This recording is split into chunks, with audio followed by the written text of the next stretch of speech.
Services Committee. Today is July 7th, 2020. Let's go ahead and get a roll call. Councilman Canale. Councilman Canale. I'm sorry. That's okay. Councilman Carlisle. Present. Councilwoman Easter Thomas. Present. Councilman Ford. Present. Councilwoman Johnson. Present. Councilman Jones. I'm here by phone, and I'll be Mhm. back at City Hall momentarily. Okay. Councilwoman Logan. Present. Councilman Morgan. Here. Councilwoman Robinson.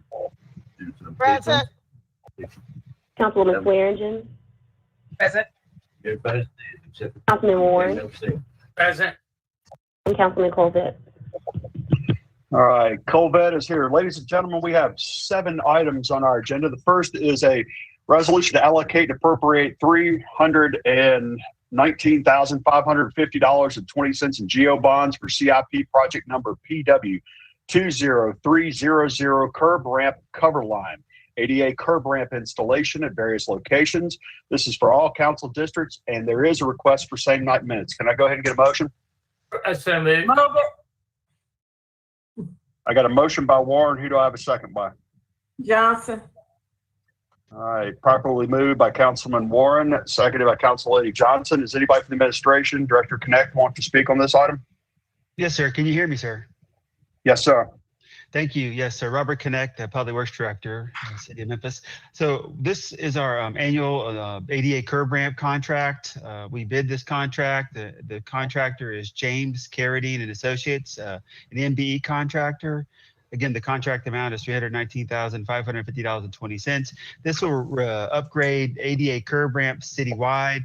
As we know, this is a long-term commitment to modernize, replace all the old curb ramps to bring them up to ADA standards.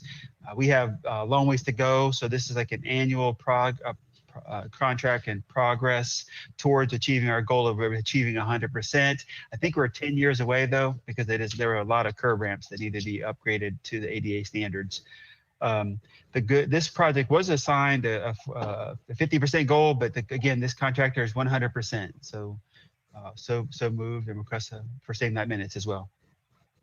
Very good. I see no members in the queue. Somebody sound off if any council member wishes to be recognized. 2, 1. Hearing none, I assume you're ready to vote on item 1. Let's get a roll call, please. Councilman Canale. Councilman Carlisle. Aye. Councilwoman Easter Thomas. Yes. Councilman Ford. Yes. Councilman Canale.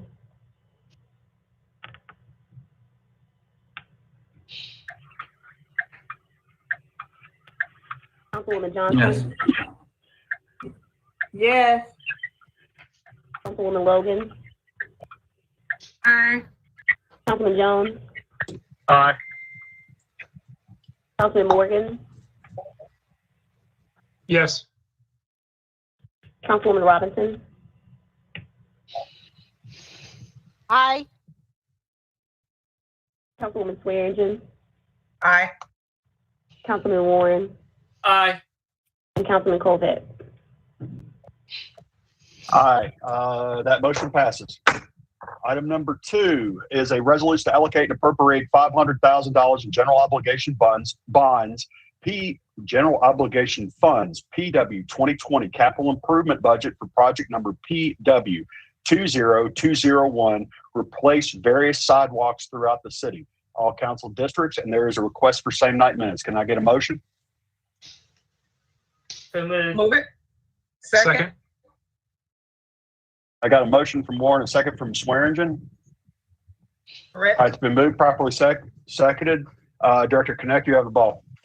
Thank you, sir. Yes, so this is an annual, again, expenditure process for Public Works and Engineering to replace sidewalks throughout the city of Memphis. This funding goes to either replace city responsible sidewalks or public sidewalks, and then place a lien on the property owner if they fail to reimburse or pay the city for the cost of replacing or addressing their sidewalk conditions through our notice process, where we go out and notify them that they need to replace and repair their sidewalk accordingly. The contractor is GCM. Again, the contract amount is $500,000. The goal was 50%, but GCM is a 100% WBE. So this far exceeds the goal. And so I move and request or send that minutes again. Very good. I'm checking my queue. I see nobody in the queue. Are there any other members seeking recognition or have a question? Going once. Seeing no members seeking recognition, I assume you're ready to vote. Let's get a roll call. Councilman Canale, Yes. Councilman Carlisle, Aye. Councilwoman Easter Thomas, Yes. Councilman Ford, Yes. Councilwoman Johnson, Yes. Councilman Jones, Aye. Councilwoman Logan, Aye. Councilman Morgan, Yes. Councilwoman Robinson, Aye. Councilwoman Swearingen, Aye. Councilman Warren, Aye. and Councilman Colvett. Aye, that item passes. Item number 3 is a resolution requesting approval for a cooperative agreement on the use of Acela software systems. This is for all council districts. Can I go ahead and get a motion in a second? So moved. Second, Carlisle. All right, I have a motion by Warren, a second by Carlisle. Director Connect, is this one also for you? This is John Zena, Director of Planning and Development. This item originates out of Planning and Development, but affects other divisions that are involved in the development permitting process, including engineering. Planning and Development purchased and implemented a cloud-based software system to manage application review and inspections for planning, engineering, and construction permits across Memphis and Shelby County. All of the parties that are listed in this agreement will be provided software licenses to facilitate permit activity within the system, which will go live next month. In order to ensure that all of these parties are operating under the same terms and conditions, we prepared this cooperative agreement, and pursuant to TCA 12-9-108, intergovernmental agreements require approval from the legislative bodies, which is why it's in front of you. Happy to answer any questions you have. Director Boland is also on the line. If you have any questions for him as well. Thank you, Director. Good to see you, Director Boland. I see, wait a minute, do I have any council members in the queue? Councilman Carlisle, you're recognized. Thank you, Chair, Vice Chair. I'll try and be very, very brief so we can move along. I just want to make, so Director Zena, who's in charge of, I guess, what's the length licensing agreement? What's the length of the licensing agreement? Yeah, I mean, I understand it's a software program. I don't want to overcomplicate this, and we could probably have this mostly offline, but basically we're getting rid of all the separate agreements. We're entering into one master agreement, I assume, for cost effectiveness with the provider. That's right. Well, this is a new system that we've recently purchased and implemented. We have a 5-year licensing agreement with the provider that began a year ago. Okay. All right. Perfect. All right. Thank you. I yield back, Chair.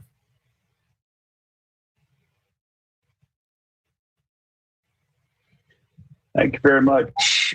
I see no other council members in the queue. Are there any council members seeking recognition? Going once.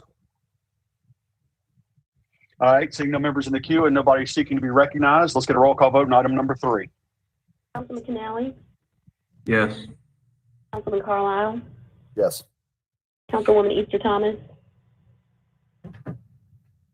Yes. Councilman Ford, Yes.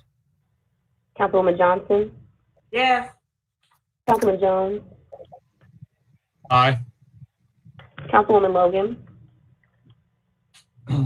Aye. Councilman Morgan, Yes. Councilwoman Robinson, Aye. Councilwoman Swearingen, Aye. Councilman Warren, Aye. and Councilman Colvett. Thank you. That item passes. Item number 4 is a resolution to appropriate $424,522 change order FY 2021 CIP budget funded by Capital Pago Stormwater, project number ST-03200 for the electrical rehabilitation of Inslee Pumping Station, District 6, Super District 8. Can I go ahead and get a motion, please? So moved. Second, Carlisle. Properly moved by Councilman Warren and seconded by Carlisle. Administration, who's going to present on this one? It'll be myself, Chairman Robert. It's Robert Connect. So this is a change order to an existing contract and construction contract for the electrical rehab of the Inslee Pump Station, which is located in the southwestern portion of Memphis. It serves the Pigeon Industrial area. This is due to the cost of the transformers needed to power the station, and there was an unforeseen additional cost when we initially did the bid. So this is something we need to do to ensure that the station has the appropriate electrical power needed with these other modifications so that it functions properly. This is an older facility. The facility is 70 plus years old. So again, we've been in the process of modernizing and rehabilitating and doing work on all of our pump stations so that they are ready to work and function properly, which may happen as much as twice a year, depending on the Mississippi River and how high it gets on an annual basis. And I'm glad to answer any questions, sir. Thank you very much. Council Lady Johnson, are you in the queue? Yes. Thank you, Chair. You have the floor. Thank you. I have a question.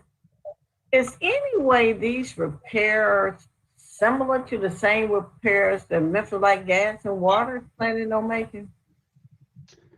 Well, no, ma'am. So these would be part of our internal electrical upgrades. Now, the transformer would be required because of the power requirements that from the feed from MLGW to the station. And in many cases, we either have to change the voltage to accommodate the voltage requirements. These are usually high voltage components. So we do work with MLGW to make sure that we purchase and get the right electrical components and get the power supply we need. But it's almost all our cost based on where these are located at and how we have to get power to them. So we shouldn't see a double charge for that location down the road from Memphis Light Gas and Water is what you're saying. It's totally separate. No, ma'am, there shouldn't be any charges beyond from the transformer to us. Now, I don't know of any new wire or any new services that need to be provided from MLGW.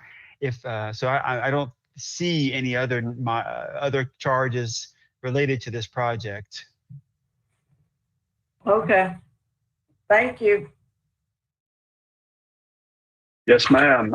Councilman Carlisle, you're recognized. Thank you. Just a quick comment. Not being involved in the project, and with all due respect, I mean, a 20% miss to the contract is pretty significant. So I just want to go on the record as saying that. Obviously, when you're in the middle of a project, you've got to finish it out. But I hope that we can do better when we were going through our design work and our contracting. But that is significant.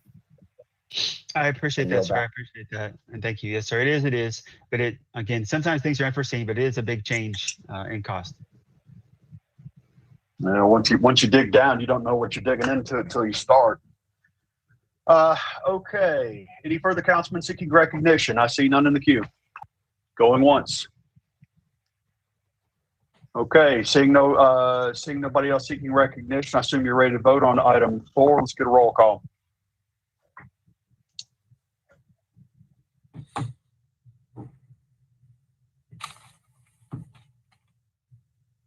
Councilman Canale, Yes. Councilman Carlisle, Aye. Councilwoman Easter Thomas,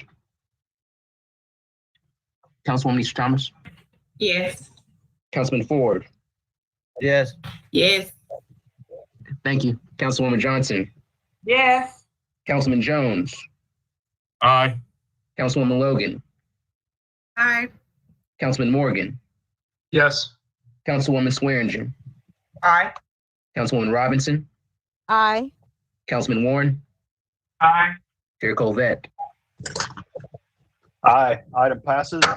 Item 5 is a resolution establishing CIP projects number GS 21105 and GS 21100 major modification carpentry by transferring fiscal year 2021 allocations and appropriating funds 120,000 in geo bonds to replace the gym floors at Orange Mound and Whitehaven Community Centers, to weatherize or replace windows and repair the foundation at Ruth Tate Senior Center.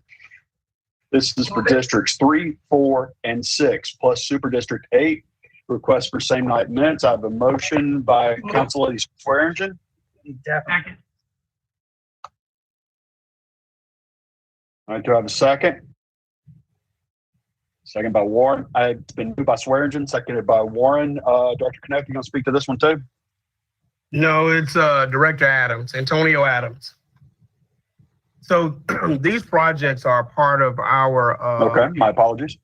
No problem. These projects are part of our annual major modification CIP program, whereas the General Services Division takes the major systems of each building, those that have reached the end of life, we attempt to repair, to extend life, or we replace. In this particular instance, we need to replace the gym floors at these particular community centers and replace the weatherize, the Ruth Tate Community, the Senior Center.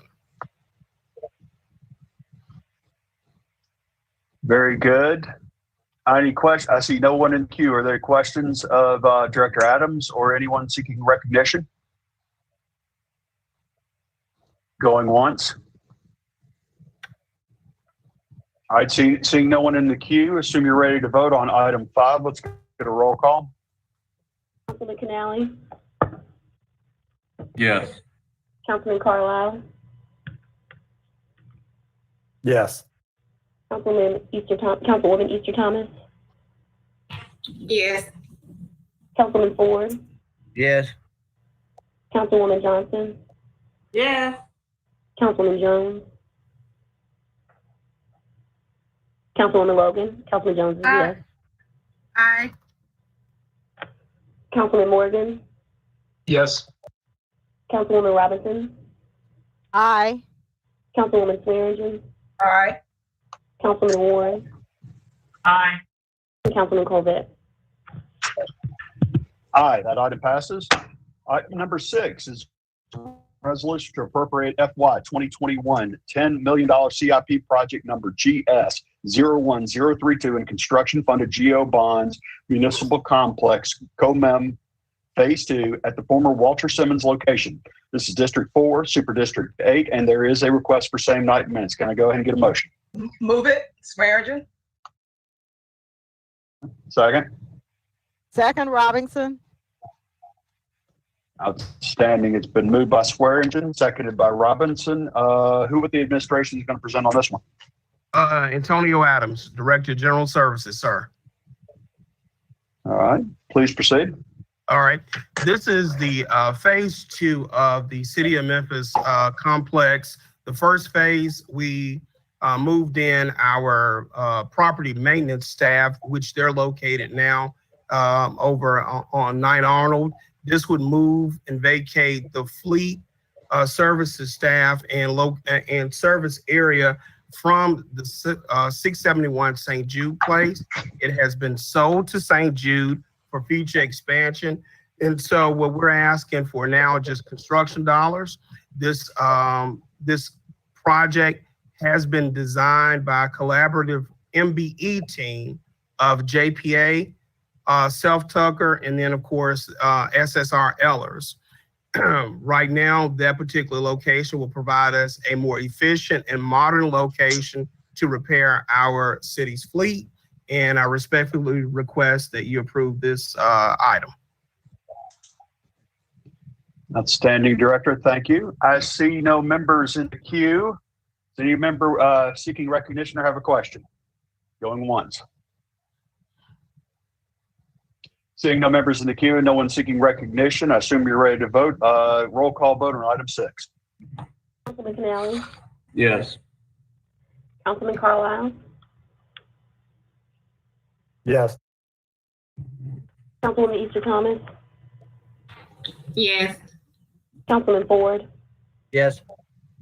Councilwoman Johnson, Yes. Councilman Jones, Aye. Councilwoman Logan, Aye. Councilman Morgan, Yes. Councilwoman Robinson, Aye. Councilwoman Swearingen, Aye. Councilman Warren, Aye. and Councilman Colvett. Aye, that all passes. All right, final item of the committee. It's item 7, a resolution imposing a 90-day moratorium on the collection from all customers residing in Area E of the increased monthly residential solid waste fee of $7.16 set forth in the ordinance to amend Chapter 15, Sections 15-12 of the Memphis Code of Ordinances regarding solid waste fees for collection and disposal enacted on December 17th, 2019. Can I go ahead and get a motion, please? Move it. Council Lady Logan, I think this is yours. Would you like to formally move it? Yes, I would. Thank you. Colleagues, before I became a council member, I observed and closely watched the presentation regarding increasing the solid waste fees for our constituents. When the presentation was made, it was stated that the new plan would improve operational efficiencies. The rates were increased for customers in Area A, but they are not receiving the services they deserve, as evident from the notice of cure breach issued to Waste Pro by the administration. This is what led to this resolution, and I will read the key points. Resolution imposing a 90-day moratorium on the collection of the increased monthly residential solid waste fee of $7.16 set forth in the ordinance to amend Chapter 15, Section 15-12 of the Memphis Code of Ordinances regarding solid waste fees for collection and disposal enacted on December 17, 2019. Whereas this moratorium will discontinue the increased monthly residential solid waste fee of $7.16 and will allow customers to pay the prior monthly solid waste fee of $22.80 as opposed to the monthly fee of $29.96 for collection and disposal. Now therefore be it resolved by the Memphis City Council to impose a moratorium on the collection of the increased monthly residential solid waste fee set forth in the ordinance to amend Chapter 15, Section 15-12 of the Memphis Code of Ordinances regarding solid waste fees for collection and disposal. Said moratorium shall be in effect for 90 days from the date of enactment unless otherwise extended by action of the City Council, and I so move. Very good. Can I go ahead and get a second? I think I heard Swearingen. That's correct. All right. It's been properly moved by Logan, seconded by Swearingen. Chief McGowan, are you on the line? I am. Chief, I guess I should have this as a jump ball question for Council Lady Logan and you. What is the fiscal note on this 90 days? I'll take that. It's $841,000 to the solid waste fund for 3 months of suspending that fee. $841,000, and that's only for the $7.16 portion of it. Yes, sir. For 39,000 customers for 3 months. Chairman. Please, Council Lady Logan. Yes, I'd also like to note that we are already spending quite a bit of money to shore up this contract, as well as, imposing sanctions upon them. Augmented bulk service with the City of Memphis employees was $24,775.40. And this was just through FY20 to April 2020, when this information, per the information that was sent to me. And then Harvey Home Improvement bulk waste contracted services, we paid $2,238,838.79. We've also contracted a liaison to assigned a contractor to monitor Waste Pro's progress towards the division's short-term improvement mandates. So we have spent money doing that. It's $6,000 $250 per month, which started in June of 2020. So we are spending or have spent quite a bit of money already to shore up the contractor services abilities and operations. So the 800 and something thousand doesn't compare to that. I know we've given them a notice to cure breach, and they had 20 days to respond to that or to get things in line. And you know, the customers in Area A have not been serviced. They're not being serviced. We increased the rate, thinking that you know, it was my understanding that was to improve services, but the service is worse. And this has gone on for too long. I'm inundated with calls and letters and emails and people stopping me in the grocery store, you know, discussing the contractor or the lack of service or the poor service delivery model in Cordova. I do want to commend Mayor Strickland and the administration for the steps that they've taken now to let Waste Pro know that, you know, they're going to have to honor the contract. If you all received the notice to cure breach, and it stated that there have been 13,330 total combined misses, and you know, this is just unacceptable. And the citizens of Memphis, even though, you know, solid waste management has deemed them as being Area E, they're citizens of Memphis like all the other areas. So areas A, B, C, and D are receiving adequate service, and Area E is not. You know, that's no fault of theirs. But, you know, we can't just, you know, shuck it off to being the fact that they're in Area E and they're serviced by a contractor. Consider your constituents. If it's your district and your constituents are having to deal with piles of waste and garbage, you know, pests and different things like that, I want you to consider if it was your district. And this has been going on far too long and way before the pandemic. So we really have to take some major steps to let them know that we hear them, and as a citizen that, you know, their basic garbage collection service is important to us, and they're not receiving that and haven't been, but they've been paying the same additional or increased fees that the rest of Memphis citizens have. And, you know, if you think about it, it's not the right thing to do, and we need to do the right thing. Okay, colleagues, let's do this. I believe Chief McGowan wishes to respond to it. Why don't we do this? Chief, you respond to this because I think Council Lady brought up some good points, and then we have multiple council members in the queue that I'd like to then call on, and that way I'll save the maker of the motion for final thoughts. So, Chief, you have the floor. Thank you, Mr. Chairman. I appreciate all the points that were brought up, and I certainly understand the intent behind what Ms. Logan has brought forward. Just a couple of points. The increase in the rate was as a part of the overall solid waste solvency program, where we wanted to make sure that we had a solid rate for the next 10 years, that we could invest in capital through cash and savings, that we could invest in new equipment, and that we could provide stability of service. So it wasn't necessary for improved service. We had moved, but the improvement happened all over the city. Just a bit of history here. You'll recall that before we made this modification to solid waste service, we had a 21-day service level agreement. In other words, the trash could be left on your curb, and if we got it within 21 days from notification, that could be, that was seen to be as in-service model.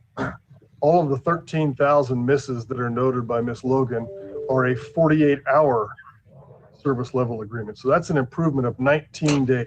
So it's a little bit of a comparison of apples and oranges. We made the improvements. The turnaround time is now 48 days from the time when we were made aware of a miss. And what is happening in Area E is Waste Pro has 13,000 times where they have not performed the service within 48 hours. That number would be dramatically different if the service level agreement was the historic 21 days. Now, let me go back to the 21-day service level agreement. We had a lower rate. We had a 21-day service level agreement. And if y'all recall and go back with me on Memorial Day about 2 years ago, we had a windstorm that came through and we had trees down all over this city, predominantly in Super District 8, in the areas of North Memphis and South Memphis. And many of you will recall this. In addition to a 21-day service level agreement where we had things sitting on the curb for weeks and months at a time that those citizens had to endure during that period of time. During that windstorm, we also had the complicating factor of numerous tree branches down. And it was months before we got all those tree branches up, months before we could reinstitute anything like normal service. Yet all of those citizens never got a break on their rate.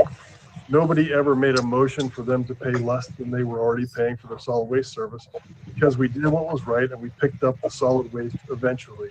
We still had to pay the money for solid waste. Now, I agree completely with Ms. Logan. We are doing everything we possibly can to hold Waste Pro accountable. But $841,000 out of the solid waste fund that we just loaned $7.5 million to in order to implement the new program is doing nothing but making it harder on the solid waste program. And so if you want to talk about historic perspective and fairness, this city has enjoyed significantly better solid waste service since we put reform in place with a 48-hour turnaround instead of a 21-day turnaround. And so while we agree that Waste Pro is not meeting that mandate today, we are doing everything we can to hold them accountable, but the service will be performed. That means we are incurring the cost to have the service performed. The solution is to fix it, and that's what we aim to do. All of the actions Ms. Logan has lined out are fixing the problem.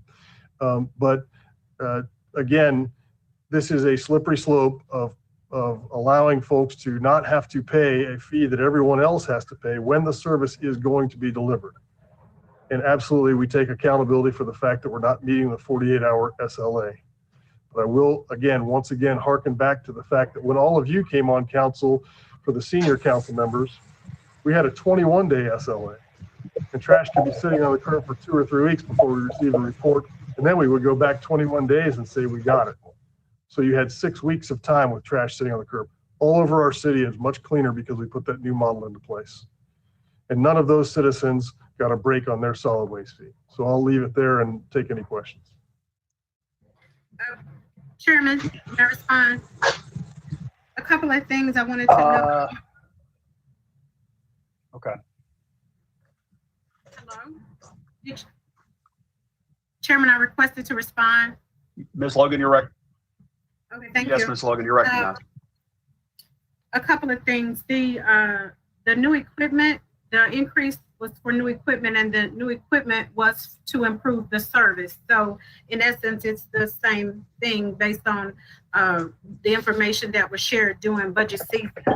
And 21 days is unacceptable regardless. You know, it's unacceptable for $7.16 to have tons of trash just sitting out at your curb. So we all are glad that we upgraded from the 21 days because that was totally unacceptable.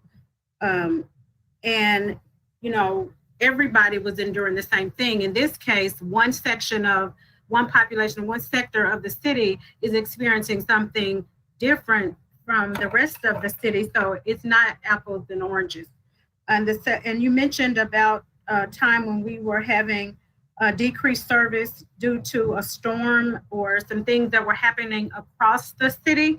Well, again, that's across the city and everybody experienced that. Right now, we're talking about one part of the city that's experiencing poor service model, poor delivery, and have been for an extended period of time. And we've gone through inland, and now we're on Waste Pro. So we've gone through, they have had to endure poor service through now the second contractor, while the rest of the city is experiencing an improved service delivery based on the equipment that we purchased and more efficiency. So, you know, like I said once before, maybe we should rotate who area E is going to be. Why does it have to be Cordova? They didn't choose for area E to be them. And when we annexed them, we should have had a plan, or since subsequent to that, we could have come up with a better plan. But I want to know what the administration suggests to do to give relief for Area E. So since called on, I'll answer. The answer is to fix the problem. Ms. Logan has already laid out the case for that. We have a person that is living with their administration. We have 2 contractors working in the area to try to resolve the problem and get the trash up. We are seeing some improvements with Waste Pro. We need to make sure they're able to sustain that. And just a point of clarity, when those storms hit, that was not all over the city. There were very finite areas of the city that had a preponderance of the debris that hit the city. And so those areas were adversely affected, while others areas of the city were absolutely unaffected. Okay, and my last comment, in terms of, you were saying that the things that we're doing, and I know we have assessed liquidated damages, so, you know, we've received savings or damages that have not been felt by the customer. And so, you know, that's a consideration as well. Also, is it our custom to spend this much money to shore up a contractor? That's unusual, but it may be our practice.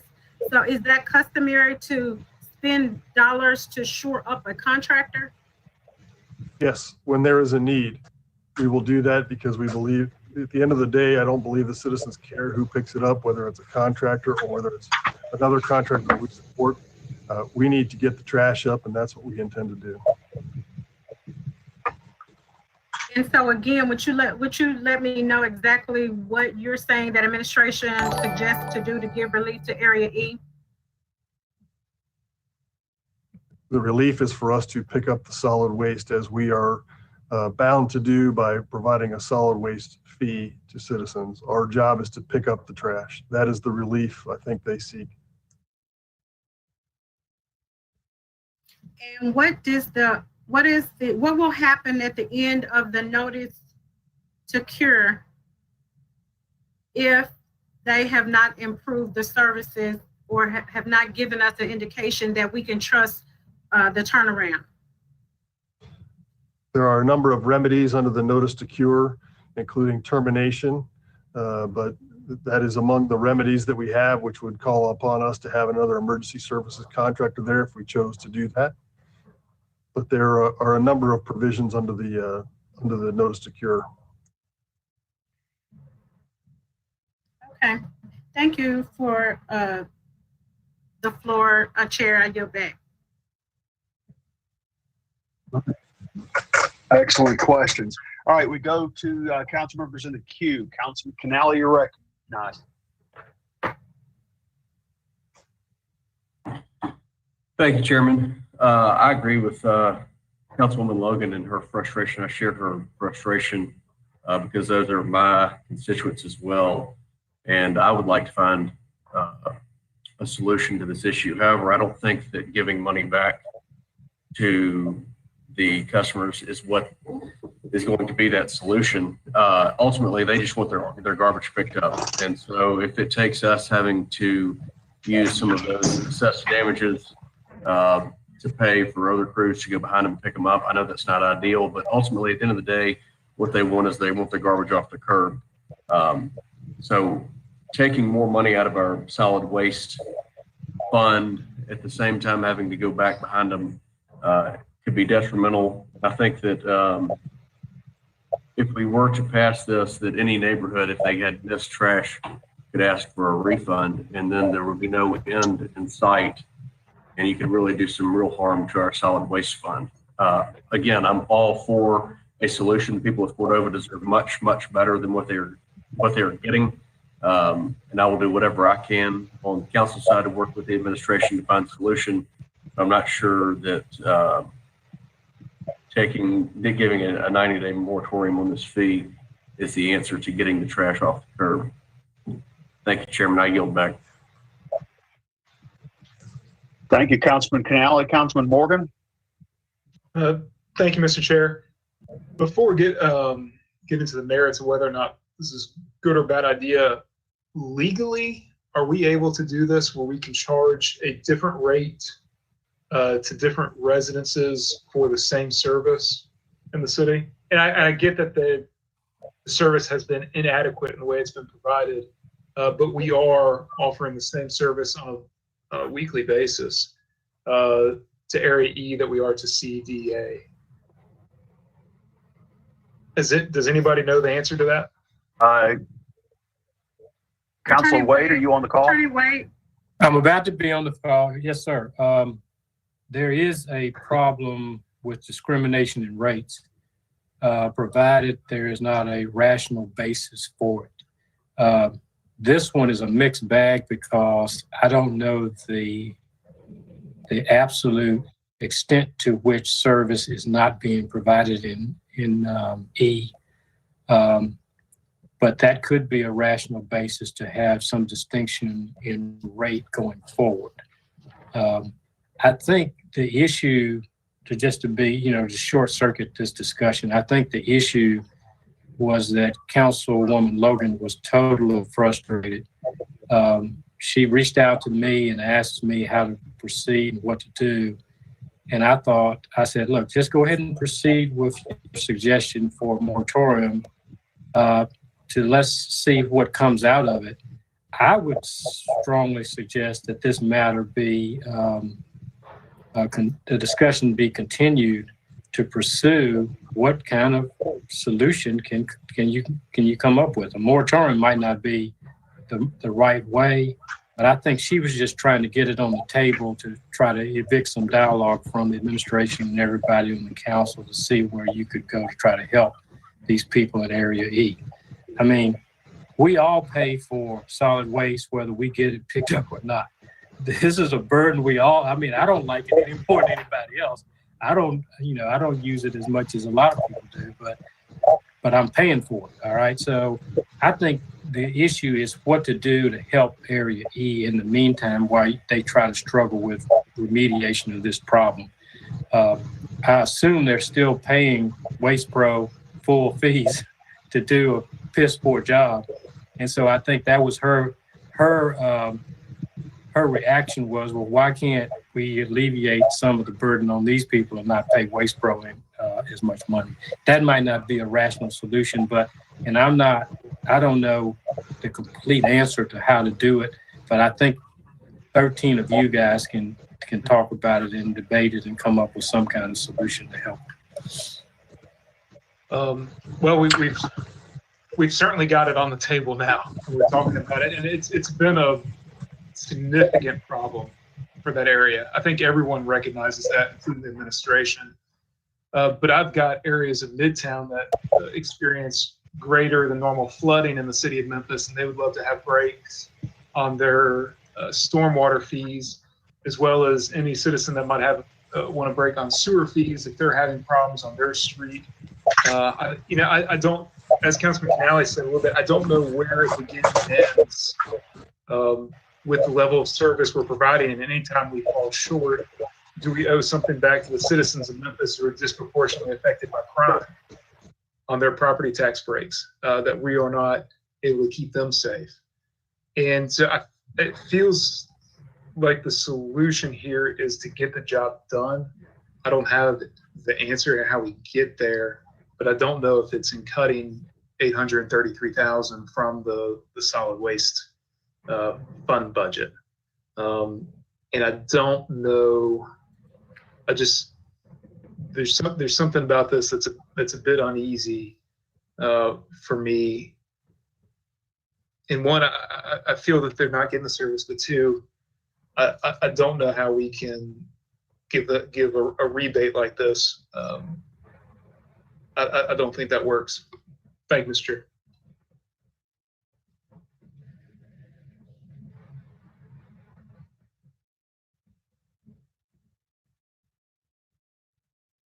Excuse me, Chairman, I was in the queue.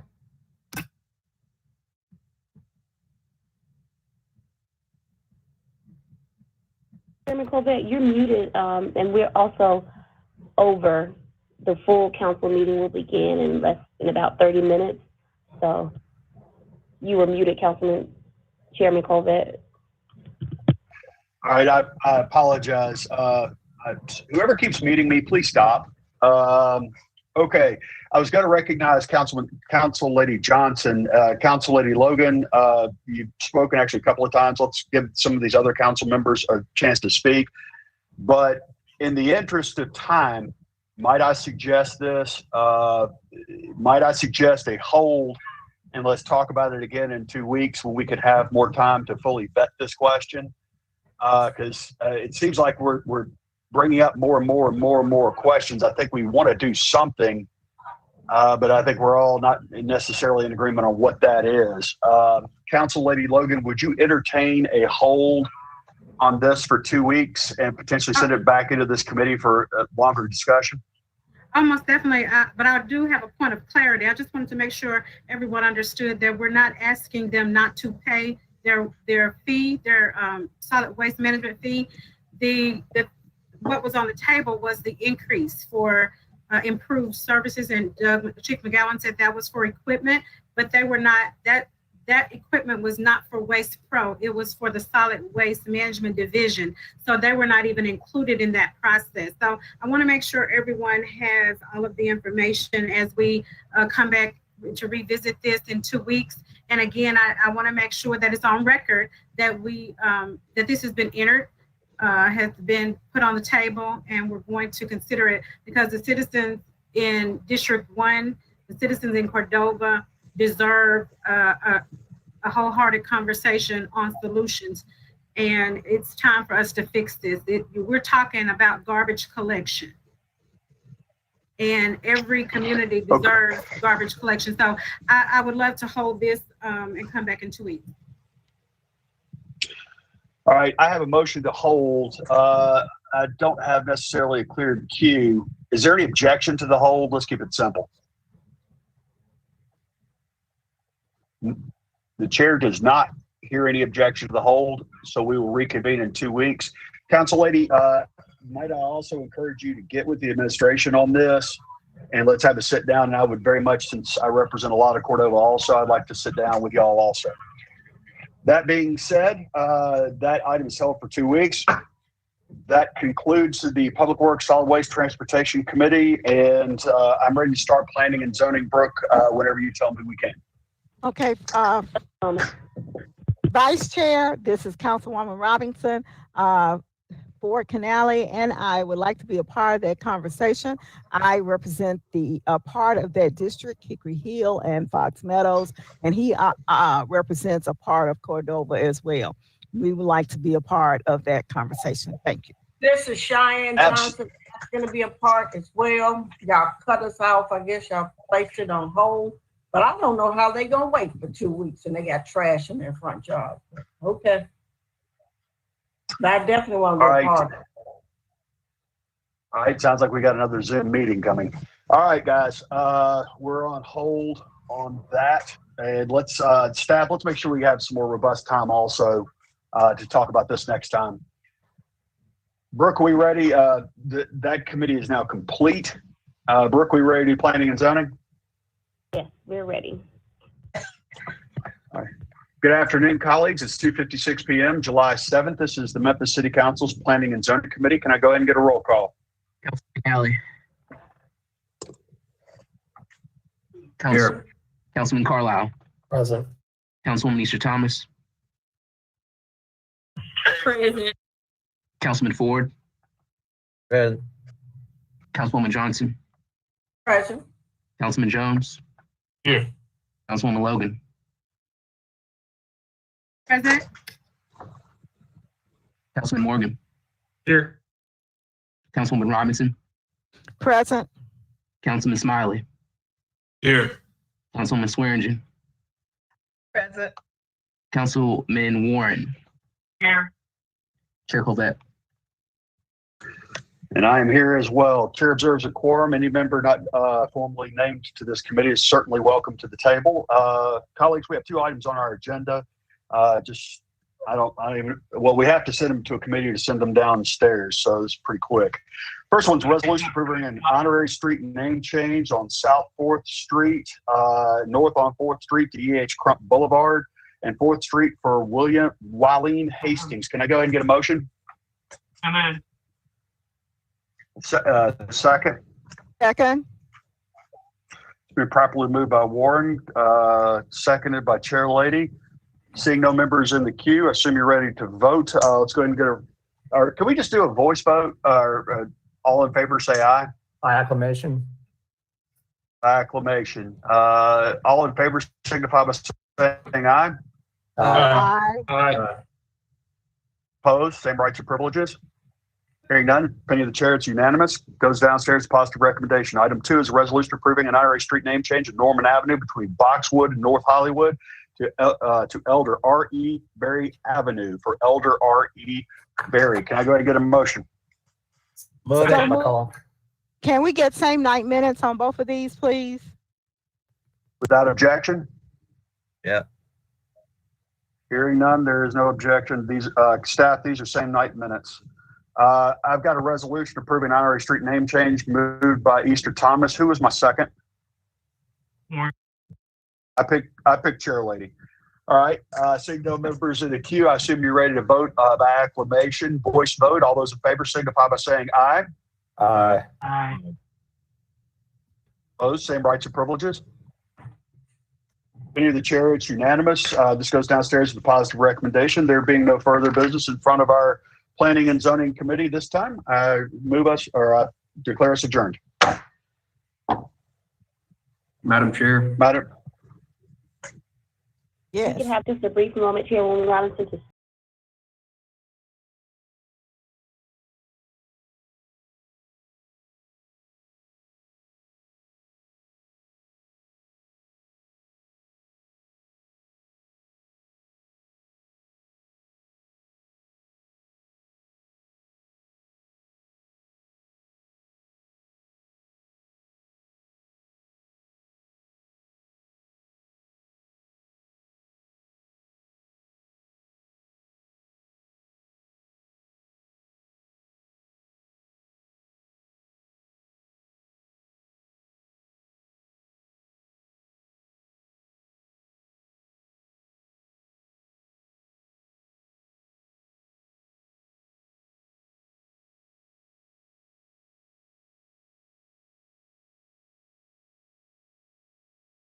Okay.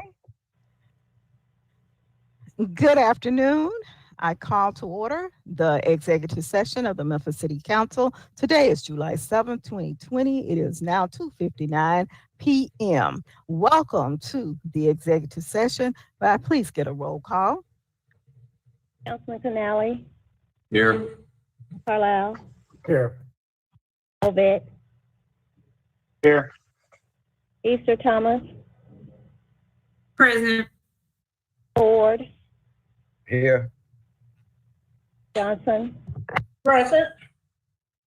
Jones, Here. Logan, Present. Morgan, Here. Smiley, Present. Swearingen, Present. Warren, Present. Chair Robinson. Present. Thank you. Due to the declarations of emergency by the President of the United States, the Governor of Tennessee, and the Mayor of Memphis as a result of the COVID-19 pandemic, the City Council committee meetings and 3:30 regular council meetings will be conducted by electronic means of communication for the duration of the emergency. Meetings are streamed on the internet at www.memphistn.gov/citycouncil and via YouTube. Official recordings of our meetings will be available on the City Council website at www.memphistn.gov/government/city_council. Before we get into the meeting, I do want to recognize our council team member, Brooke Hyman, who completed T-Ball. That's one of those acronyms that stands for the Tennessee Bar Association Leadership Law Program, which is a 6-month program in which participants interacted with judicial, legislative, and community leaders from across the state and the nation. Congratulations to Brooke for completing this program. Brooke, will you please reveal yourself so that we can give you congratulations? Where are you? Brooke? She's hiding from us. She's camera shy today. Congratulations. Good job, bro. Thank you. Thank you. We only have 2 items on the executive session. Then we'll have a few moments for a break and we'll be right back at 3:30. The first resolution, and Frank, would you take over? Councilwoman Robinson, before we do that, you also have Danisha Clark and Sophia Wordlaw, who finished Leadership Memphis this past week. Oh, congratulations. Okay, you got to show your face. You got to show your face. Where are you? Good job, you two. Yes. They're hiding too. Or they're working somewhere. Well, we're so pleased that our team, they're doing what they can to enhance their field so they can better serve the citizens of Memphis. We appreciate it. Where is my vice chair? Is he available? Well, I'll just. He's right here, ready to roll. Okay. I'm going to read my resolution and you take over from there, please, because I have 2 on the table. The first resolution. You gotta go. Thank you. The first resolution is the resolution declaring racism a public health crisis in our community and committing to enacting policies that unequivocally defend minorities and aim to eradicate the effects of systemic racism affecting Black people and other minorities. And you have the resolution in front of you. It's a part of your packet. And Brooke, if you can pull it up, and I'm gonna read the last therefore. Now therefore be it resolved by the Memphis City Council that all leaders declare racism a public health crisis and that the city of Memphis work aggressively with all its partners to address the health inequities that exist for people of color. I so move. Thank you, Madam Chairwoman. Do I have a second on this? Jones.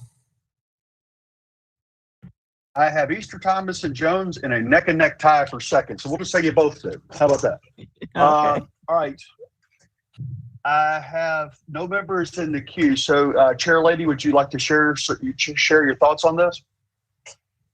Yes, I just wanted to share that as I have participated in the Friday call with the National League of Cities and other chairs of councils across the United States, we have discussed on several occasions racism is a public health crisis, and it has an adverse socioeconomic, it creates an adverse socioeconomic condition that contributes to serious health issues. And this has been brought to the forefront, especially since we have been looking at the COVID-19 pandemic and how it has exposed the inequities even further, as well as looking at the George Floyd's death and the police violence that kills Black Americans at nearly 3 times the rate of white Americans.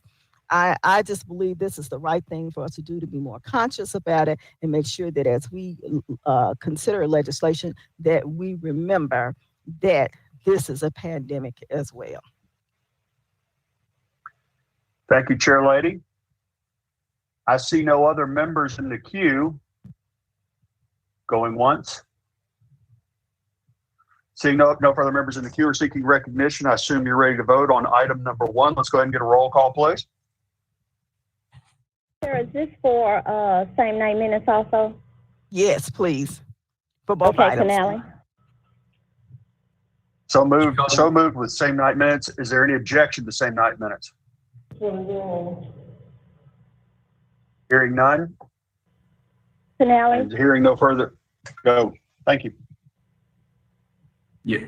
Carlisle. Yes. Aye. Ovett. Yes. Easter Thomas. Yes, and for item number 1, can I be added as a co-sponsor? Yes. Thank you, Chair. Absolutely. Ford, Yes. Johnson, Yes, and may I too be added as a co-sponsor? Yes. Thank you, Chair. Jones, Aye, and the same request. Logan, Aye, and the same request as well. Morgan, Yes. Smiley, Same request. Swearingen, Aye, same request. Warren, Aye, same request. and Chair Robinson. Aye. Thank you. The second resolution, I'm sorry. My vice chair. That item call passes. that? Thank you. Am I recognized for the Please. second item? Thank you. The second item is a resolution Thank you. Of course you are. Thank you.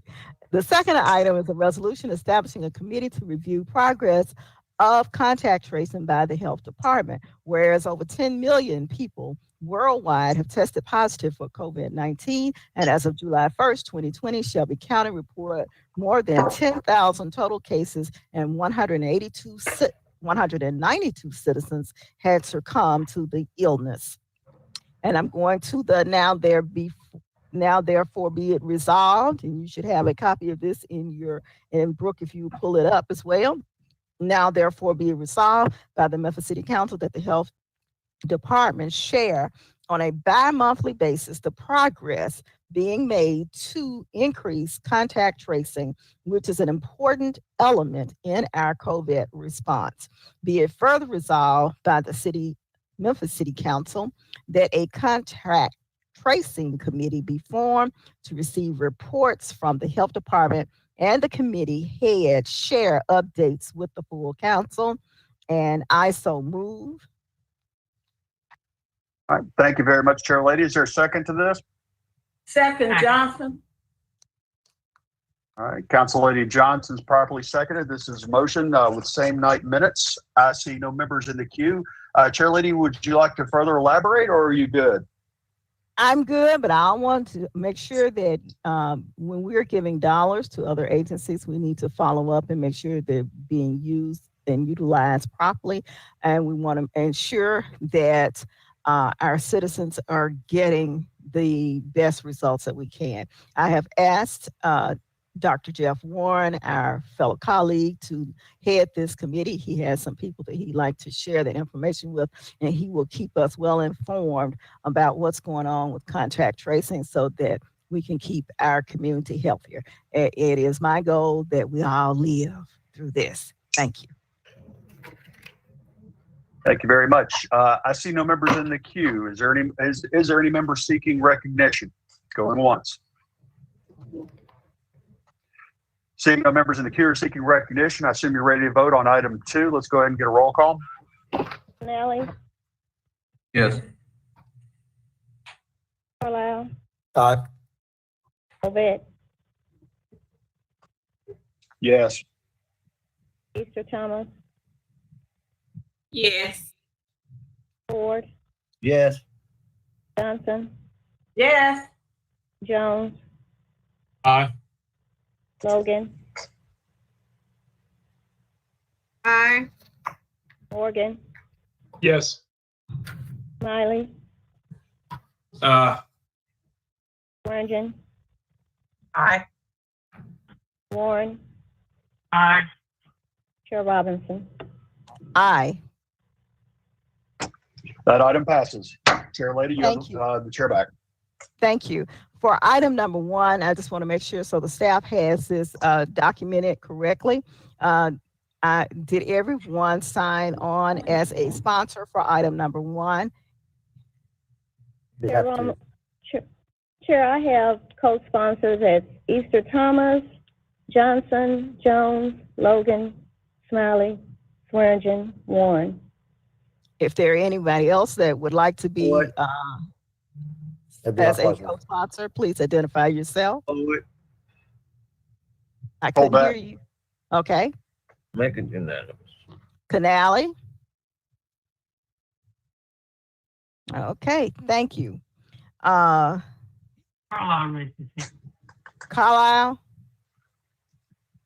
Okay. Anybody else? That's it. So, staff members, I don't know who would have this. What are our add-ons for this evening? Because I don't have them.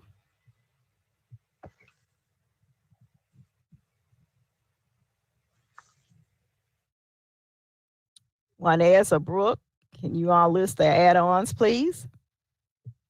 Chairwoman, we have items 32 through 39.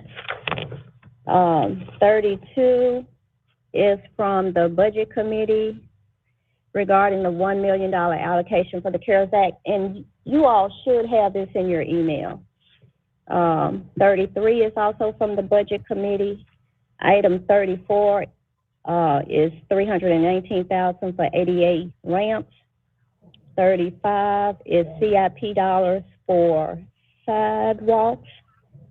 36 is CIP money for gym floors at Orange Mound and Whitehaven Community Centers.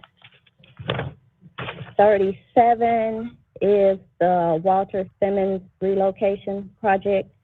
38 is your racism resolution. And 39 is the contact tracing resolution. You can go back to the top one S, please. 32. Oh, there, and we do need to add the 2 street name change resolutions. So that will make it 41 items. 41 items. Thank you. Oh, I'm sorry. I'm being told the street name items are already on the agenda. Councilwoman Swearingen, is something missing? It should bring it down, bring the screen down. I was still writing stuff at 34, 35, 36, 37, 38. Okay, got it. Chairman Robinson, before you conclude the meeting, I have 2 comments, please, if you don't mind, Yes. if it's permissible. Yes, ma'am. One, as I was giving accolades, I forgot to share that Ashley Hayes also finished Leadership Memphis. I don't want to leave her out. And secondly, I would like to be, I'm feeling really uncomfortable about that situation with individuals having garbage in their yard. And I really would like to be able to sleep tonight. Is there any way we can have an emergency meeting regarding that? Because I know how I would feel if I have not consistently had garbage that was taken from my house since December, because I know it leads to rodents, rats, mice, and I'm more afraid of them than I am a human being. If I saw a rat in my house, I probably would leave out and run down the street. But I would like for us to have an emergency meeting so that, I mean, the citizens deserve better than this. I mean, this is absolutely ridiculous. It's unlivable. It's inhumane. And I think 2 weeks is too long to wait to adhere to their needs and their concerns. So, the meeting will be to inform the community about what we're doing. Is that correct? No, the meeting will be to come up with a way to resolve the issue. Okay. Is Chief McGowan on the phone?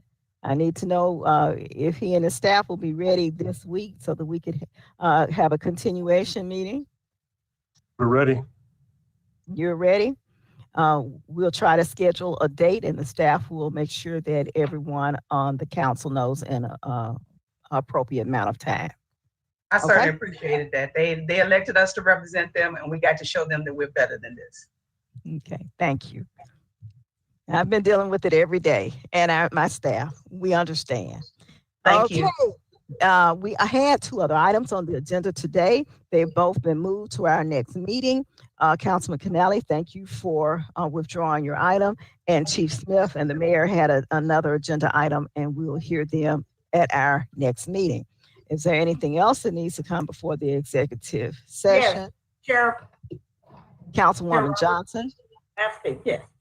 I'm concerned under your general ordinances for this evening, for the first reading, I cannot recall us having ever voted on this lobbyist to register ordinance. So I'm asking that that be removed until we actually have a vote on it in committee. Okay. So, Madam Chair, I was going to remind you that I sent an email asking that this item be held. I just want to follow up on that. Okay. So what item is that? So we know to. This is item number 4 of the consent agenda, first reading. Okay. Item number 4 will be held. Thank you, Madam Chair. Anything else? Thank you, Carla. All minds clear. This meeting is now adjourned. I'll see you back at promptly 3:30 p.m. Thank you.